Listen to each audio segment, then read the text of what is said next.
அந்த பிரதான நுழைவாயிலுக்கு வெளியே இவருடைய உறவினர்கள் அவ்வளவு வேகமாக விரைவாக அந்த இடத்துக்கு வந்து உறவினர்கள் என்பதை விட அங்கு வந்தவர்களிலே ஒரு சில முகங்கள் நாமல் ராஜபக்சேவுடைய கட்சியைச் சேர்ந்தவர்கள் என்ற விமர்சனம். அடுத்து பூஸ்ட சிறைச்சாலையில் இன்னும் பல பெயர் போன பாதாள உலக நடவடிக்கையில் ஈடுபட்ட போதைப்பொருள் வர்த்தகத்தில் பிரபலமாக விளங்கிய பலர் பூஸ்ட சிறைச்சாலையில் இருக்கிறார்கள். பாதாள உலகுக்கு பின்னால் இருக்கக்கூடியவர்களே கோட்ஃபாதர் என்று பார்க்கின்ற பொழுது எப்போதுமே நான் சொல்லக்கூடிய விடயம் ராஜபக்சே நோக்கித்தான் நினைக்கிறேன். எனவே அவர்கள் அந்த பிரச்சனையை உருவாக்கலாம், உள்ளுக்கு இருந்து முஸ்லீம் சிங்கள பிரச்சனையை உருவாக்குவதற்கான ஒரு முயற்சியில் தான் இவர்கள் அதைத்தான் திட்டமாக கொண்டு வருகின்றார். பல பேர் பதற்றத்தில் தான் இருக்கின்றார்கள். மைத்திரிபால சிறிசேன எதுவுமே சொல்லாமல் மறுக்கிறார். நான் நீதிமன்ற தீர்ப்புகள் குறித்து எதுவும் பேச மாட்டேன், நான் கதைக்க மாட்டேன் என்றும் பெரும் பதற்றம். ஆனால் ரணில் விக்ரமசிங்க இதில் தப்பித்துக் கொண்டாரா என்ற ஒரு கேள்வியும் இருக்கின்றது. இளநி குடித்தவனை விட்டு போட்டு கோம்ப நக்குனவனை கைது செய்திருக்கிறாங்கன்ற அடிப்படையில் மரண தண்டனையோ இல்லை ஆயுள் தண்டனையோ ஏதோ ஒரு தண்டனை, மிகப்பெரிய தண்டனை ஒன்று அவர்களுக்கு வழங்கப்படும். புலிகள் அமைப்பு சிங்களவர்களை கொண்டு புதைத்த புதைக்குழிகள் பற்றி ஏன் கவனம் செலுத்தவில்லை? விமல் வீரவன்ச கோடாரியால் குற்றியை குத்தினால் பிளக்க முடியாது, அவ்வளவுதான் என்னால் சொல்ல முடியும். மிஞ்சி இருப்பது கருணா அம்மானும் பிள்ளையானும் தான் மிஞ்சி இருக்கின்றார். அப்படியானால் விமல் வீரவன்ச தன்னுடைய கூட்டாளியாக இருக்கக்கூடிய பிள்ளையானை தண்டிப்பதற்கான ஒரு முயற்சியில் ஈடுபடுகிறாரா? காத்தான்குடி சம்பவம் தமிழர்களும் முஸ்லீம்களும் சிங்களவர்களும் கடந்த கால வரலாறுகளையும் பேசி பேசி சாதித்தது ஒன்றுமில்லை. எனவே இதை விட்டுவிட்டு நாங்கள் எவ்வாறு பொருளாதார ரீதியிலே முன்னேற வேண்டும் என்பதை சிந்தித்தீர்களாக இருந்தால் உங்கள் காலடியிலே அரசியல் வந்து நிற்கும்.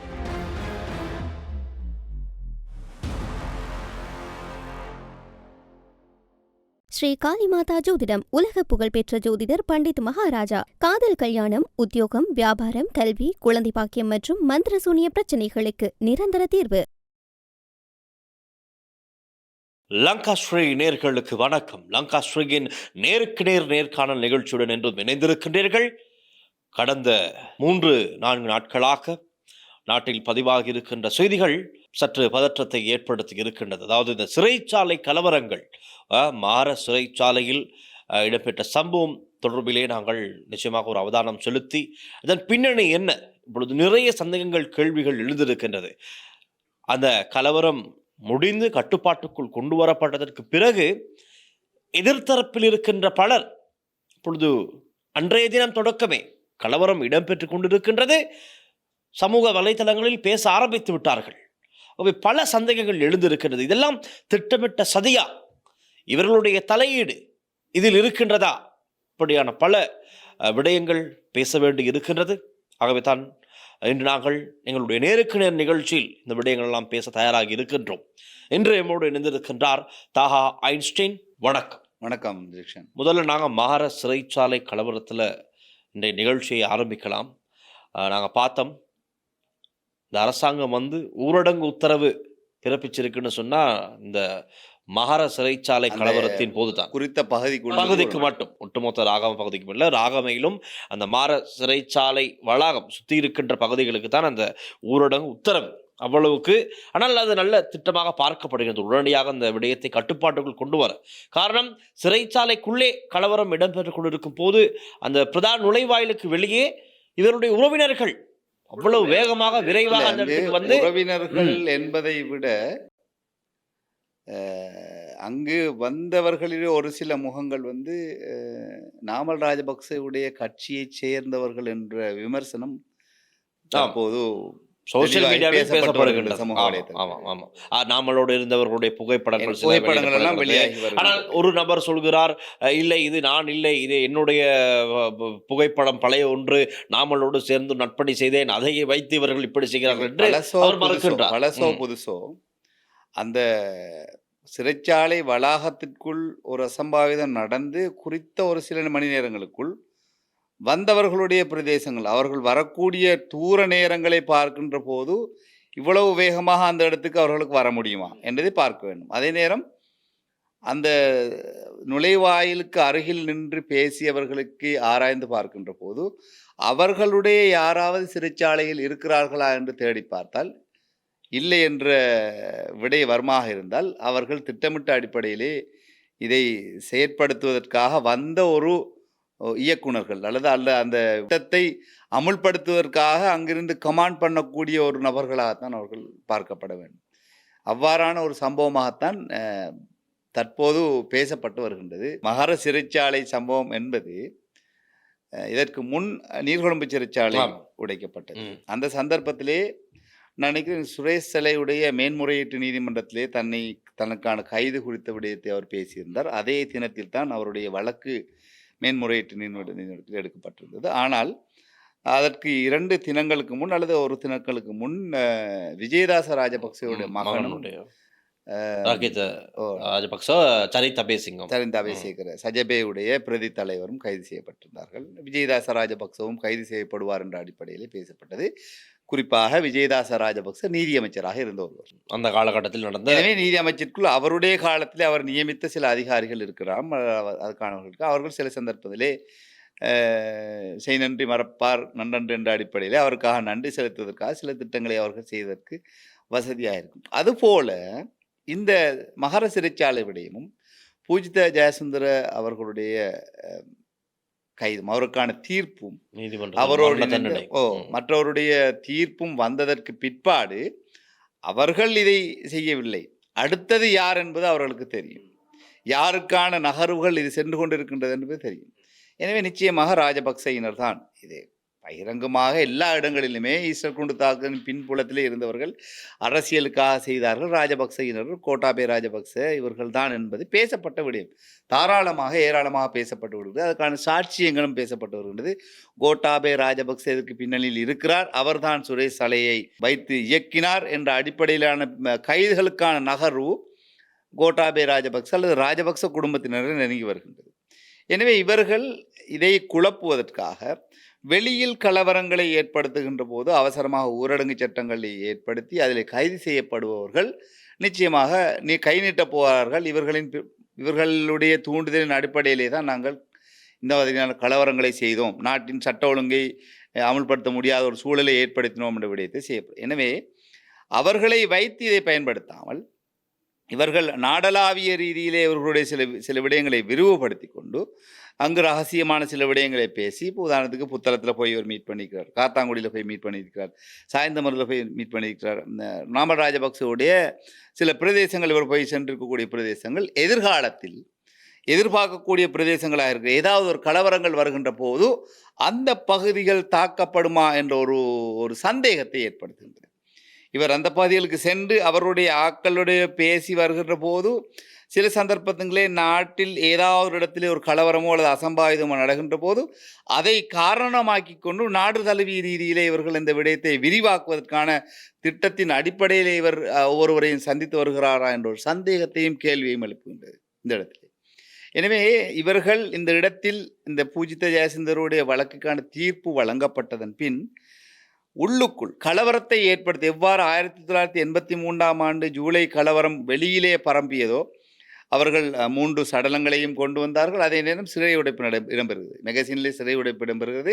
அதற்கு பின் அதற்கு உள்ளுக்கு இருந்தவர்கள் தான் வெளியிலே வந்து இந்த சம்பவத்தையும் கலவரத்தையும் ஏற்படுத்தினார்கள் என்ற அடிப்படையிலே தோரணையை கொண்டு போனார்கள். எனவே கைதிகள் மீண்டும் கைது செய்யப்பட்டு உள்ளே போட்டார்கள், கலவரத்தில் ஈடுபட்டார்கள். அவர்களுக்கான குற்றமும் தண்டனையும் ஏதாவது இடம்பெற்றதா என்றால் அது இன்று வரையிலும் இடம்பெறாத விஷயம். எனவே இவர்களுக்கு இலேசான வழி ஏற்கனவே குற்றத்தின் மீது குற்றம் சாட்டப்பட்டு சிறைச்சாலையில் இருப்பவர்களை கொண்டு ஒரு கலவரத்தை ஏற்படுத்துவது.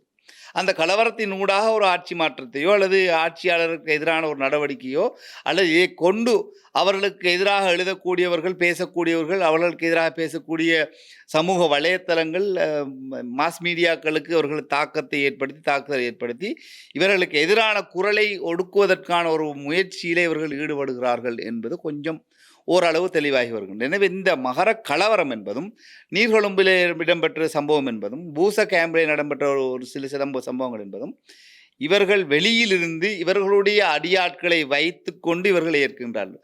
உங்களுக்கு தெரியும், ஞாபகம் இருக்கும், நான் நினைக்கிறேன் எங்களுடைய தோழர் அனுகுமார் திசாநாயக் அவர்கள் பாராளுமன்றத்திலும் பேசியிருந்தார்.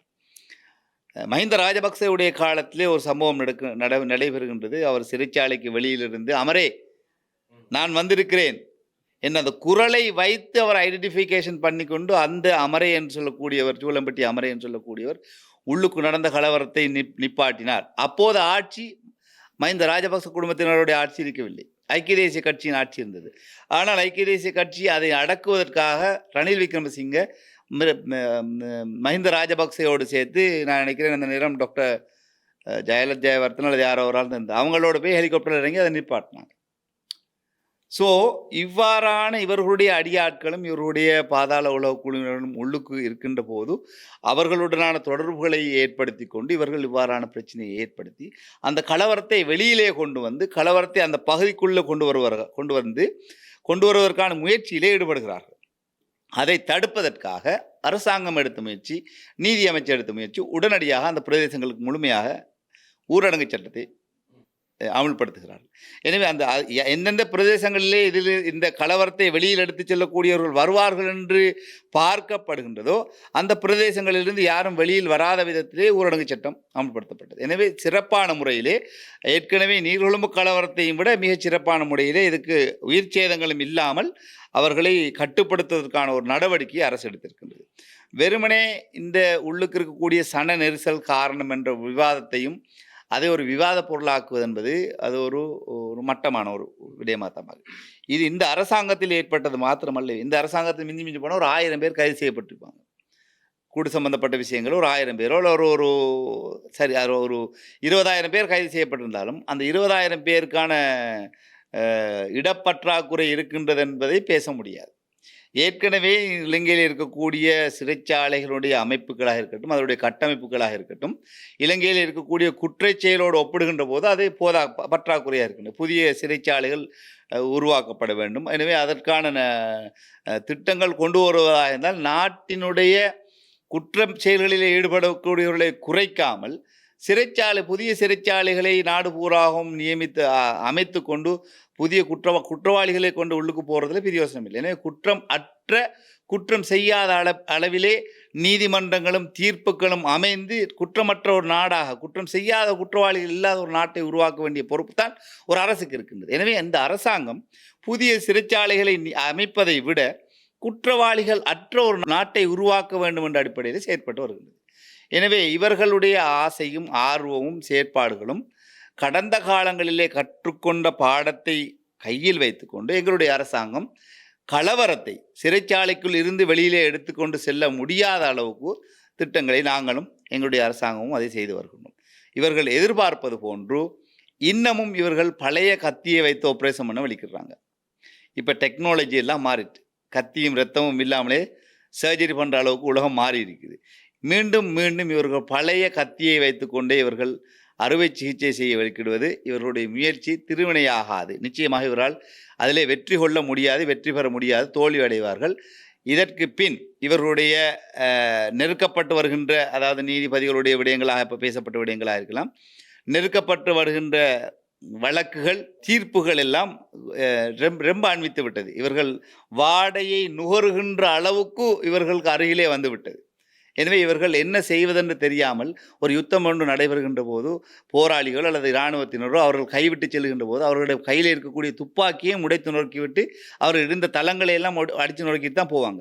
அவ்வாறான ஒரு செயலை நாங்கள் தான் தெரிஞ்சு கொண்டாலும் பரவாயில்லை என்று வெளியில் கலவரத்தை ஏற்படுத்துவதற்கான கடைசி முயற்சியில் ஈடுபடவும் இவர்கள் தயங்க மாட்டார்கள் தங்களை காத்துக் கொள்வதற்காக. அதோடு தான் மகார சிறைச்சாலை மோதலில் ஏற்பட்ட சேதம் 15 கோடி ரூபாய்.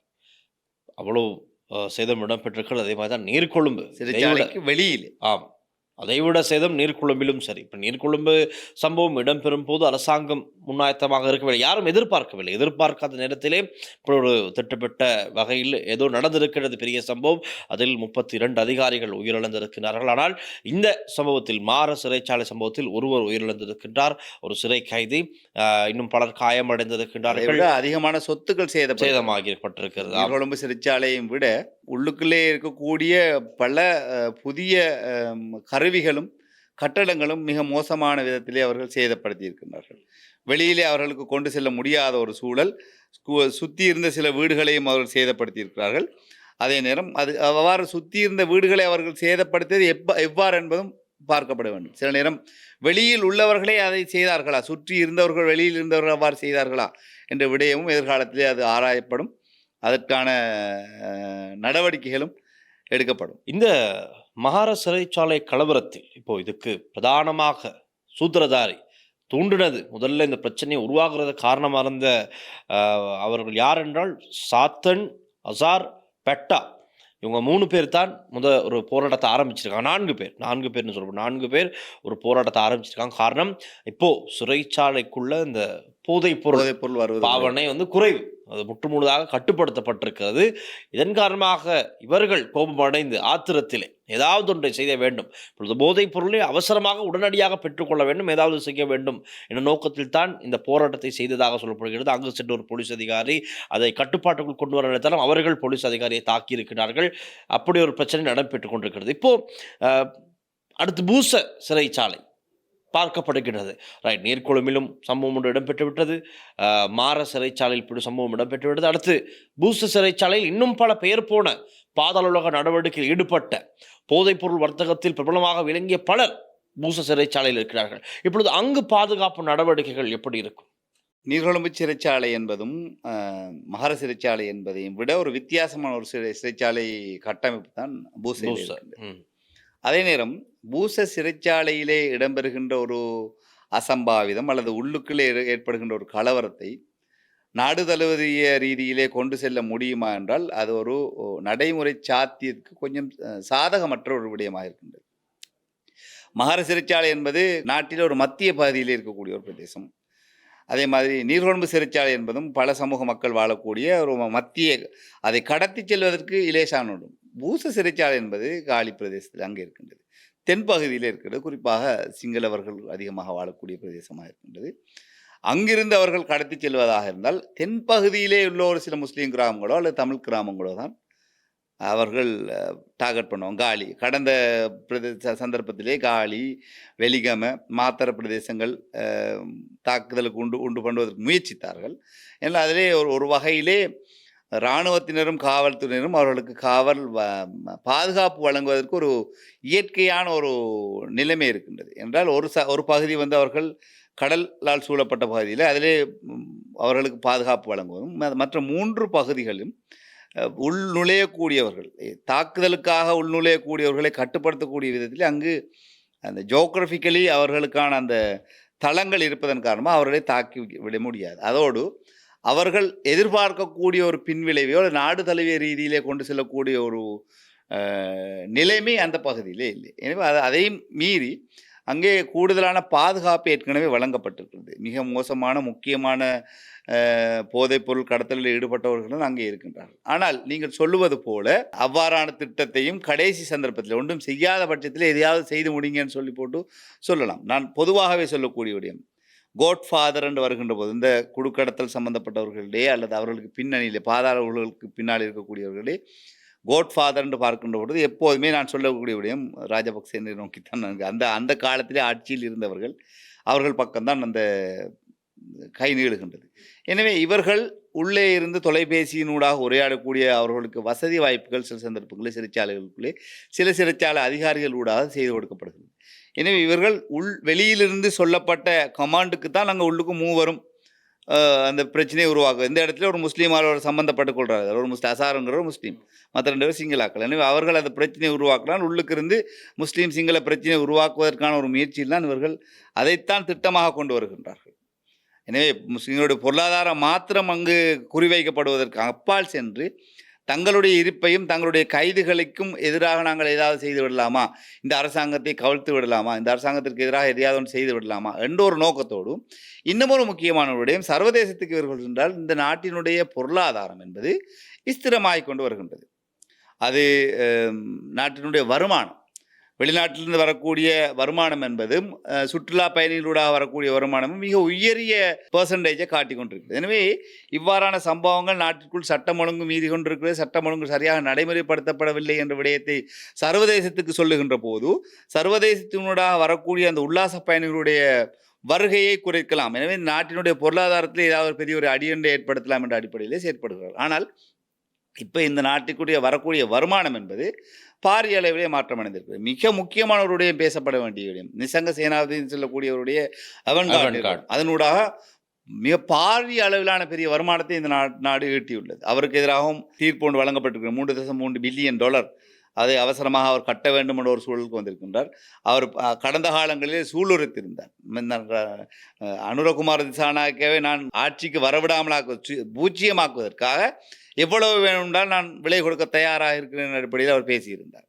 எனவே இவர்கள் 2 விடயங்களையும் சர்வதேசத்திலிருந்து வரக்கூடிய உல்லாச பயணிகளை கட்டுப்படுத்துவதற்காகவும் நாட்டிலே சட்டம் ஒழுங்கு இல்லை என்ற விடயத்தையும் அவர்கள் வெளிநாடுக்கு சொல்வதற்காகவும் தங்களுடைய கைதுகளை தடுப்பதற்காகவும் இவ்வாறான முயற்சியிலே எதிர்த்தரப்பில் இருக்கக்கூடியவர்கள் முயற்சித்தவர்கள் இதை தெரியாமல் சஜித் பிரேமதாசாவுடைய கட்சியில் உள்ளவர்களும் நாமல் ராஜபக்ச போன்றவர்களுடைய ராஜபக்ச குடும்பத்தினுடைய கைதுகளை தடுப்பதற்காக அவர்களோடு இணைந்து செய்யப்பட்டு வருவதுதான் மிக வேதனைக்குரிய விடயமாக கருதப்படுகிறது. என்றால் அவர்களுடைய அரசியல் எதிர்காலத்தை அவர்கள் அந்த ராஜபக்ச குடும்பத்தினரோடு இணைந்து தொலைத்து கொண்டு வருகின்றார்கள்.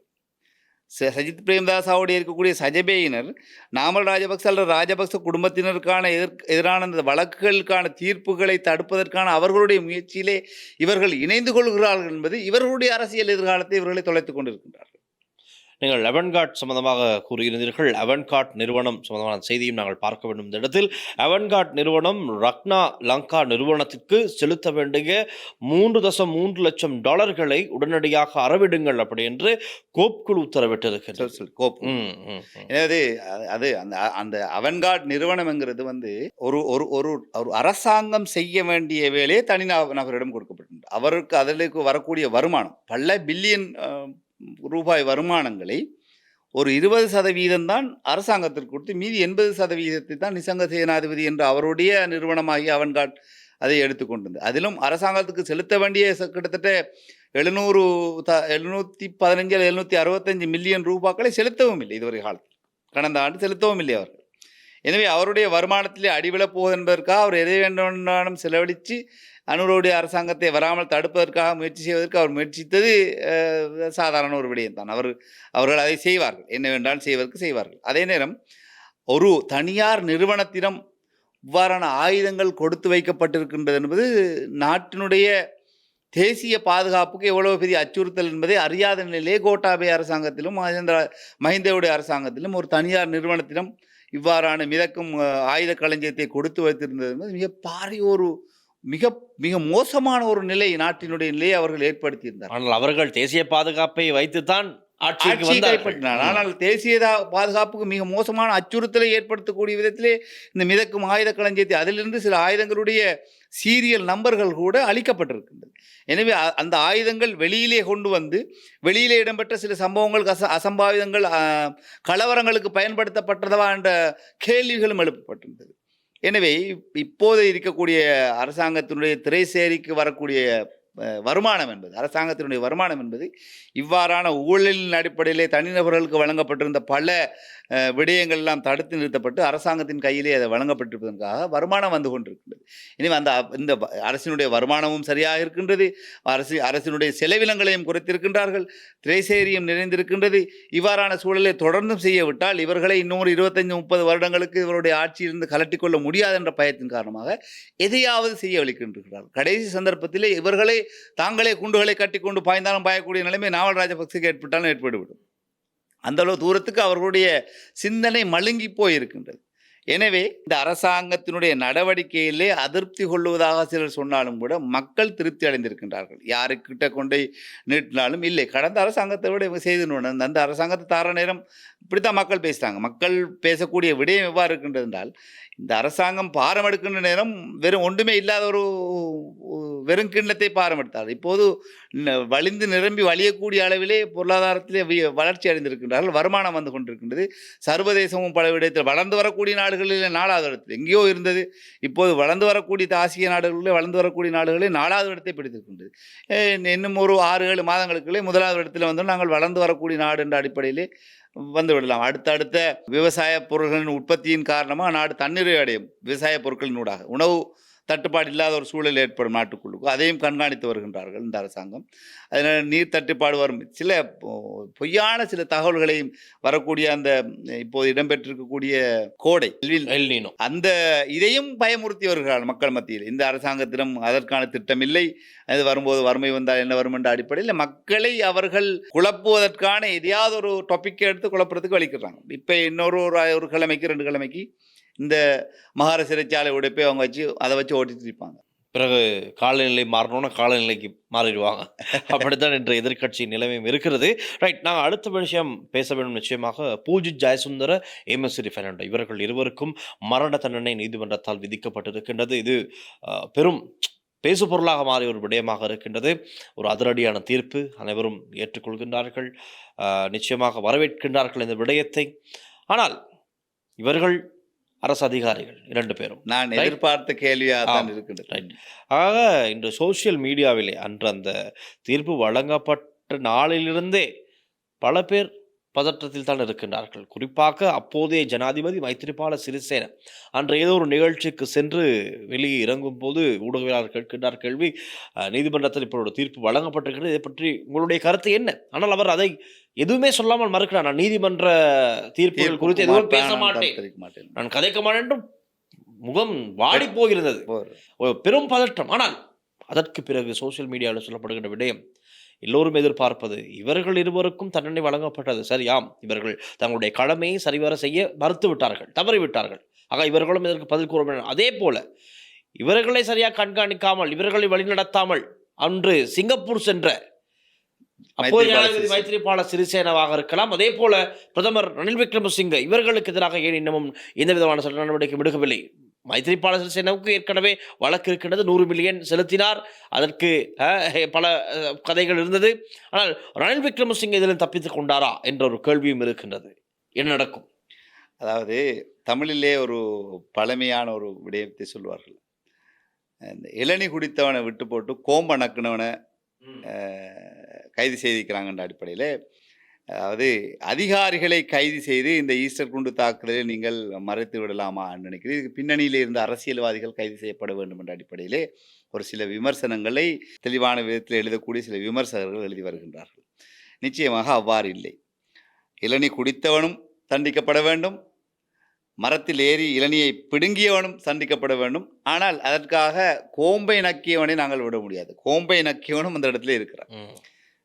இளநியை ஒரு கள்ள இளநியை வெட்டுறாருண்டா அவர் 3 பேர் சம்மந்தப்படுறாங்கண்டா 3 பேரில் பிடிபடக்கூடியவர் கடைசியாக நக்கிட்டு இருக்கிறவர் தான் பிடிபடப்படுவாங்க. ஏண்டா அவர் தான் கடைசியாக அந்த வேலையை செய்ய நக்கிக்கிட்டு இருக்கிறார் அவர். ஆனால் இளநீ குடித்தவன் எல்லாம் சூதானமாயிரும், குடிச்சு போட்டு வருமானா வரமாட்டான்னு பார்த்துட்டு இருப்பான். யாராவது பிடிபடக்கூட வரக்குள்ள பாஞ்சு ஓடிடுவான்.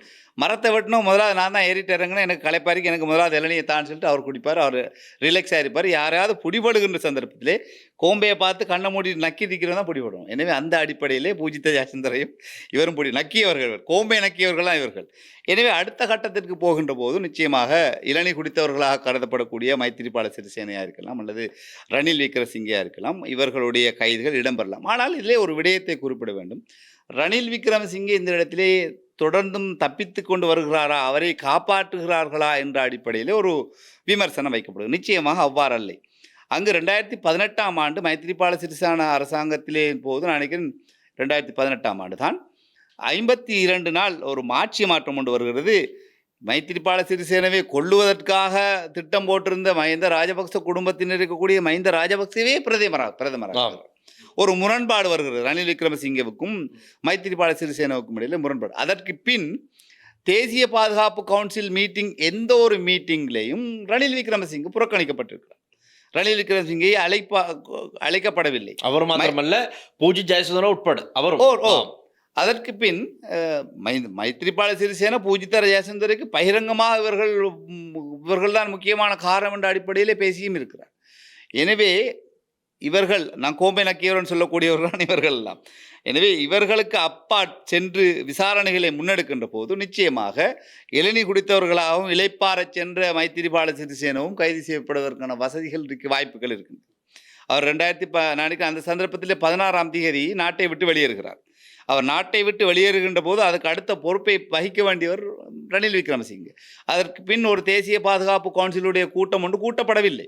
அதற்கு அந்த சந்தர்ப்பத்திலே பல சந்தர்ப்பங்களில் 16-17 தடவைகளுக்கு மேலாக 16ஆம் தேதியிலிருந்து அறிவுறுத்தல்கள் விட்டப்பட்டு கொண்டே வருகின்றது. இவர்களுக்கு பூஜித்த ஜெயசுந்தரைக்கும் சரி மற்றவர்களுக்கும் சரி இவ்வாறான குண்டு தாக்கல் ஒன்று இடம்பெறப் போகின்றது, அதற்கு எதிரான நடவடிக்கை எடுங்கள் என்ற அடிப்படையில் அறிவுறுத்தப்பட்டு வருகின்றது. ஆனால் அவர்களை அதை அறிவுறுத்துவதற்கு இவர்கள் அவர்களுடைய அதிகாரத்தை பயன்படுத்தாமல் அதை தவறவிட்டதற்காகத்தான் இவருடைய தண்டனை மரண தண்டனை வழங்கப்பட்டிருக்கிறது. எனவே அந்த அடிப்படையில் ரணில் விக்ரமசிங்கவும் அந்த அதிகாரம் தனக்கு வழங்கப்பட்ட அந்த பிரதமருக்குரிய அதிகாரத்தை அவர் என்னை கூப்பிடவில்லை, கவுன்சிலுக்கு கூப்பிடவில்லை, என்னிடம் பொறுப்பு தரவில்லை என்று அவர் விலகி செல்ல முடியாது. ஏனென்றால் அடுத்த பொறுப்பில் இருப்பது, நாட்டில் ஜனாதிபதி இல்லாத பட்சத்திலே அடுத்த பொறுப்பில் இருக்கக்கூடிய ஒரு பிரதமர், அவரும் இதற்கு பொறுப்பு கூற வேண்டியவர். எனவே ரணில் விக்ரமசிங்கவும் இது குறித்த விசாரணைகள் இடம்பெறும். விசாரணையின் போது இவருக்கு குற்றவாளியாக இருந்தால் அவர்களுக்கும் இவ்வாறான மரண தண்டனையோ அல்ல ஆயுள் தண்டனையோ ஏதோ ஒரு தண்டனை, மிகப்பெரிய தண்டனை ஒன்று அவர்களுக்கு வழங்கப்படும். விமல் வீரவன்ச ஊடகத்துக்கு ஒரு கருத்து சொல்லியிருக்காரு. இந்த கருத்தை நான் வாசித்து காட்டுறேன், நாங்கள் அப்புறம் பேசுவோம். இந்த நாட்டில் வரி செலுத்துவதில் சிங்களவர்கள் தான் பெரும்பான்மையானவர்களாக உள்ளார்கள். சிங்களவர்களின் வரிப்பணத்தை கொண்டு செம்மணி மனித புதைக்குழி அகழ்வு பணிகளை இந்த அரசாங்கம் வந்த பின் தீவிரப்படுத்தி இருக்கின்றது. சிங்களவர்களின் வரிப்பணத்துடன் செம்மணி மனித புதைக்குழி அகழப்படுகின்றது. புலிகள் அமைப்பு சிங்களவர்களை கொண்டு புதைத்த புதைக்குழிகள் பற்றி ஏன் கவனம் செலுத்தவில்லை? செம்மணி மனித புதைக்குழி அகழ்வு பணிகள் தற்போது தீவிரப்படுத்தப்படுகின்றது. அதற்கு நீதி கோரி கத்தோலிக்க அருட்தந்தையர்கள் கொழும்பிலும் யாழ்ப்பாணத்திலும் போராட்டத்தில் ஈடுபடுகின்றார்கள். இலங்கை குற்றங்கள் நிறைந்த ராட்சியம், இங்கு யுத்த குற்றங்களும் இனவழிப்பும் இடம்பெற்றுள்ளன என்று சர்வதேச அரங்குக்கு காண்பிக்கும் செயற்பாடுகளை தற்போது அரங்கேறி வருகின்றது என்று விமல் வீரவன்ச. கோடாரியால் குற்றியை குத்தினால் பிளக்க முடியாது, அவ்வளவுதான் என்னால் சொல்ல முடியும். இன்னும் அவர்கள் நான் சொல்வது போல மொட்டை கோடாரியை வச்சு தான் கட்ட வெட்ட பார்க்குறாங்க. கஷ்டம். அந்த இனவாத இனவாதத்தை தான் அவர்கள் மீண்டும் மீண்டும் அதை கொண்டு வருகின்றார்கள். புலிகளுடைய புதைகுழிகள் இருக்கின்றது, அது புலிகள் இராணுவத்தினரையோ அல்லது யாரையோ கொண்டு புதைத்தார்கள் என்ற அடிப்படையிலே சாட்சியங்கள் இருக்குமா இருந்தால், அதற்கான கைதுகள் இருக்குமா இருந்தால், ஆதாரங்கள் இருக்குமா இருந்தால் விமல் வீரவன்சைக்கு நேரடியாக போய் கோர்ட்டில் வாழ்க்கை போடலாம். இந்த இடத்துல இருக்கு, இதுக்கான நீதி தாங்க. யாருக்கு தண்டனை வழங்குவது? தண்டனை வழங்குவதற்கு யார் இருக்கிறார்கள்? புலிகள் இருக்கிறார்களா? புலிகளை அழித்து விட்டோம் என்று தம்மட்டம் அடிப்பதும் ராஜபக்சேனரும் இவர்களும் தான் தம்மட்டம் அடித்துக் கொண்டிருக்கிறார். சரி, அவ்வாறான புதைகுழிகளை தோண்டியதன் பின் இராணுவத்தினருடைய அல்லது சிங்கள மக்களுடைய புதைகுழியில் இருந்தால் தண்டனை யாருக்கு வழங்குவது? தேவையற்ற செலவு. தண்டிக்கப்பட்டு விட்டார்கள், புலிகள் அழிக்கப்பட்டு விட்டார்கள் என்பதை அந்த அரசாங்கமே சொல்லுகிறது. 2019ஆம் ஆண்டு மைந்தவுடைய அரசாங்கமே ஆட்சியில் இருக்கும்போது புலிகளை அழித்து விட்டோம் என்று அவர்கள் சொல்லுகிறார்கள். அதற்கு பின் புலிகளுடைய செயற்பாடு இந்த நாட்டிற்குள் எங்கேயுமே இல்லை. மக்களும் அதைத்தான் விரும்புகிறார்கள். ஆயுத போராட்டத்தை தமிழ் மக்கள் அன்று ஆதரிக்கவில்லை. ஆயுத போராட்டத்தை தொடர்ந்து கொண்டு போனது புலிகள். சுதுமலையிலே இடம்பெற்ற அந்த மீட்டிங்கின் போது நாங்கள் ஆயுதத்தை இராணுவத்திடம் கையளிக்கப் போகிறோம் என்று பிரபாகரன் சொன்னபோது கைதொட்டி கரகோசித்தார்கள் தமிழ் மக்கள். ஏனென்றால் ஆயுத போராட்டத்தை விட நாங்கள் அபிவிருத்தி சம்பந்தப்பட்ட விடயங்களுக்குள் செல்வது நல்லது என்பதை உணர்ந்த அடிப்படையில் மக்கள் ஆரவார்த்தார். ஆனால் அப்போது சூதானமாக பிரபாகரன் சிந்தித்தார் என்றால், ஆயுத போராட்டத்தை கைவிட்டால் எங்களுக்கு இடமில்லை என்பதை அவர் அதை அறிந்து கொண்டார். எனவே தொடர்ந்து அவர் ஆயுத போராட்டத்தை அவர்கள் கொண்டு போனார்கள். பல சந்தர்ப்பங்கள் ஏற்பட்டது. 87ஆம் ஆண்டாக இருக்கலாம், அதற்கு பின் சந்திரிகாவுடைய காலத்தில் 2004ஆம் ஆண்டு இருக்கலாம். பல பொன்னான வாய்ப்புகளை வழங்கியது, பல தீர்மானங்களை தீர்ப்புகளை வழங்கியது. ஆனால் அவற்றை எல்லாம் குழப்பிவிட்டு தொடர்ந்து ஆயுத போராட்டத்தை அவர் கொண்டார்கள். ஏனென்றால் அங்கிருக்கக்கூடிய தமிழ் மக்களை அவர்கள் அடக்குவதற்கும் அவர்களுடைய கையிலே ஆயுதங்கள் இருக்க வேண்டும், ஆயுதம் இருந்தால்தான் தங்களுடைய ஆட்சியிலே கொண்டு செல்ல வேண்டும் என்பதை உணர்ந்திருந்தார். எனவே ஆயுத போராட்டத்தை புலிகள் அதை ஆதரித்து சென்றார்கள். அப்போது அந்த நேரம் அது நடைபெற்றது. இப்போது புலிகள் இல்லை. யாருக்கு விமல் வீரவங்க சொல்லுவது போல, வீரவன்ச சொல்லுவது போல, சரி, இராணுவத்தினுடைய புதைகுழியில் இருக்கின்ற இராணுவத்தினரும் அல்லது புலிகளால் கொல்லப்பட்ட இவர்கள் இருக்கின்றார்கள். மிஞ்சி இருப்பது கருணா அம்மானும் பிள்ளையானும் தான் மிஞ்சி இருக்கின்றார்கள். பேர் சொல்லி குறிப்பிடுவாக என்றால் கருணாமான் சம்பந்தப்பட்டவருடையவும் பேசப்படுகிறது. அந்த 600 அல்லது 700 சொச்சம் காவல் போலீசார்களை அவர்கள் நிராயுதபாதிகளாக ஆயுதங்களை கொடுத்து சரணடைந்ததுன்னு கொல்லப்பட்ட அடிப்படையில் இவருக்கு எதிரான ஒரு குற்றச்சாட்டு இருக்கிறது. பிள்ளையான் இருக்கிறார் இவரோடு. இவர்களை தண்டிப்பதாக இருந்தால் பிள்ளையானை தண்டிக்க வேண்டும். புலிகள் இயக்கத்தில் இருந்தபோது அவர்கள் சொல்லக்கூடியவர்கள் கொலைகளில் ஈடுபட்டவர்கள் பிள்ளையானை தண்டிக்க வேண்டும். அப்படியானால் விமல் வீரவன்ச தன்னுடைய கூட்டாளியாக இருக்கக்கூடிய பிள்ளையானை தண்டிப்பதற்கான ஒரு முயற்சியில் ஈடுபடுகிறாரா என்ற கேள்வி இங்கே எழும்புகிறது. எனவே இந்த மாதிரியான விடயங்கள், நான் நினைக்கிறேன், இந்த மாதிரியான விடயங்களை பேசி மீண்டும் இனவாதத்தை இந்த நாட்டிற்குள் உருவாக்கி இந்த இனவாதத்தினூடாக அவர்களை ஆட்சியை கைப்பற்ற முடியும் என்று அவர்கள் முயற்சிப்பது மொட்டை கோடாரியால் கட்டை வெட்டுவதற்கு சமம். ரைட். அந்த விடயத்தோடு நாங்கள் இறுதியாக காத்தான்குடி சம்பவம், இந்த மாதிரியான நாட்கள் வந்தாலே சமூக வலைத்தளங்களில் ஒரு பிரிவை எங்களுக்கு காணக்கூடியதாக இருக்கும். ஏதோ உணர்வு பூர்வமான ஒரு சில விடயங்கள் ஒற்றுமையாக பேசி வருவார்கள். பிறகு அந்த உணர்வுபூர்வமாக மாறியதும் ஒரு சிலர், எல்லோரும் அல்ல, ஒரு சிலர் அந்த பிரிவினைவாதத்தோடு கருத்துக்களை பதிவு செய்வதை எங்களுக்கு காணக்கூடியதாக இருக்கும். காத்தான்குடி பள்ளிவாசல் படுகொலை 3 ஆகஸ்ட் 1990 தான் இந்த சம்பவம் இடம்பெற்றிருக்கிறது. இன்றுடன் 36 ஆண்டுகள் இலங்கை முஸ்லிம்கள் வரலாற்றில் மற்றும் ஒரு கருப்பு நாள் ஆகத்தான் இது பதிவு செய்யப்படுகின்றது. இந்த சம்பவத்தை பற்றி உங்களுடைய கருத்து? நான் நினைக்கிறேன் அது 1990ஆம் ஆண்டின் இறுதி பகுதி என்பது இந்திய இராணுவம் வெளியேற்றப்பட்டதன் பின் கிழக்கு மாகாணம் புலிகளின் கையிலிருந்து பலமிழக்கின்றது. அதற்கு முஸ்லீம்கள் ஒரு வகையில் அது ஆரம்ப கட்டம். முஸ்லீம்களும் ஒரு வகையிலே அந்த இராணுவத்தோடு இணைந்து செயற்பட்டார்கள். அதோடு இராணுவத்தில் இணைவதற்கான சில சம்பவங்கள் அங்கு இடம்பெறுகின்றது. காத்தான்குடி கொலைக்கு முன்னர் அழிஞ்சி பொத்தானியாக இருக்கலாம், அதே போன்று ஏறாவூர் படுகொலைகளாக இருக்கலாம். இதுபோன்று முஸ்லீம்களுக்கு எதிரான சில தாக்குதல்களை புலிகள் செய்து வருகின்றார்கள். இந்த தாக்குதலை செய்வதற்கு காவலிலே இருந்த இராணுவத்திடம் ஒரு சந்தர்ப்பத்தில் இதற்கு அனுமதி வழங்கினார்களா என்ற சந்தேகமும் அந்த நேரம் எழுப்பப்பட்டது.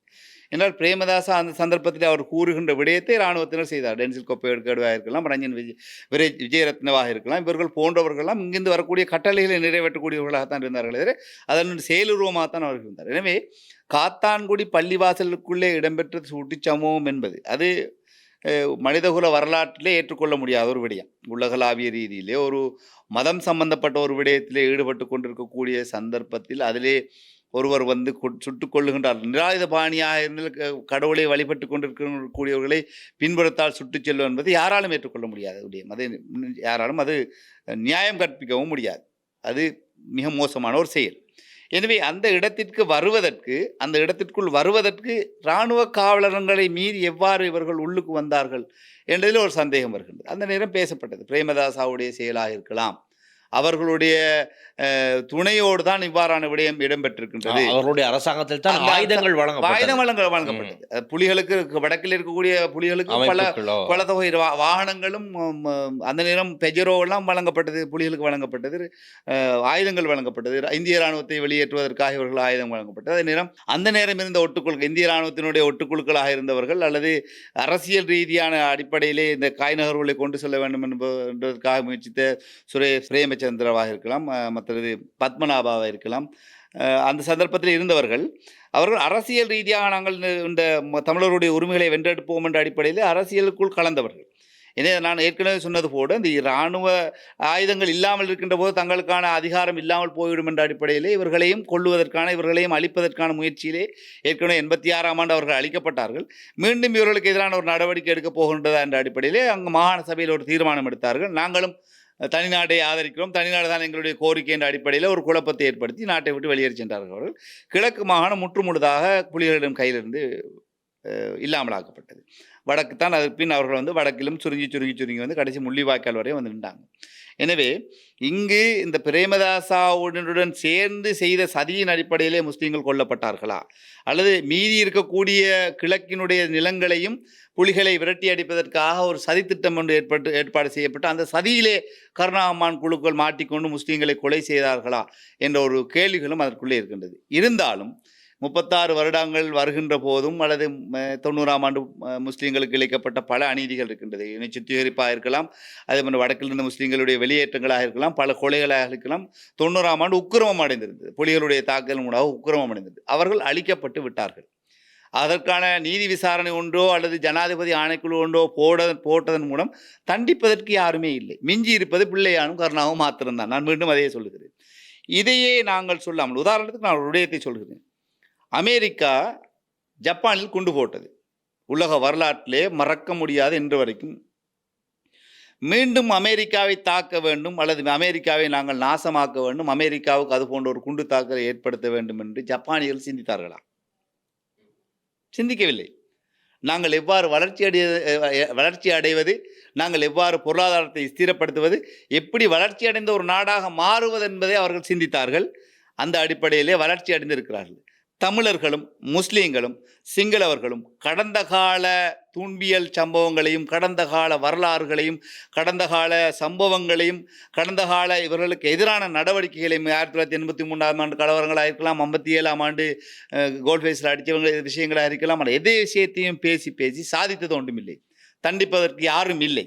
எனவே இதை விட்டுவிட்டு நாங்கள் எவ்வாறு பொருளாதார ரீதியிலே முன்னேற வேண்டும் என்பதை சிந்தித்தீர்களாக இருந்தால் உங்கள் காலடியிலே அரசியல் வந்து நிற்கும். தமிழர்கள் காலடியிலே அரசியல் வந்திருக்கும். முஸ்லீம்களுடைய காலடியிலே ஒட்டுமுழுதான பொருளாதாரத்தை செலவழிப்பதற்காக மத்தியிலிருந்து அவர்கள் வருவார்கள். அந்த வகையிலே சிந்தியுங்கள் என்று இறுதியாக நான் இந்த சம்பாஷணையிலே கேட்டு விடைபெறுகிறேன். ரைட். நன்றி திரு தாஹா ஐன்ஸ்டீன் அவர்களுக்கு இன்று எங்களுடைய நேர்காணலில் இணைந்து இவ்வளவு பல விடயங்களையும் பகிர்ந்து கொண்டமைக்கு மீண்டும் நாங்கள் அடுத்த வாரம் சந்திப்போம். வாய்ப்புக்கு நன்றி கூறி விடைபெறுகிறேன். நன்றி, வணக்கம். தொடர்ந்தும் லங்காஸ்ரீயுடன் இணைந்திருங்கள். மற்றும் ஒரு நேருக்கு நேர் நிகழ்ச்சியினூடாக சந்திக்கலாம். ஒளிப்பதிவாளர் விஜயகுமார் மற்றும் பாலாவுடன் நான் டில்ஷன் வின்சென்ட். நன்றி, வணக்கம். ஸ்ரீ காளிமாதா ஜோதிடம் உலக புகழ்பெற்ற ஜோதிடர் பண்டித் மகாராஜா. காதல், கல்யாணம், உத்தியோகம், வியாபாரம், கல்வி, குழந்தை பாக்கியம் மற்றும் மந்திர சூனிய பிரச்சனைகளுக்கு நிரந்தர தீர்வு.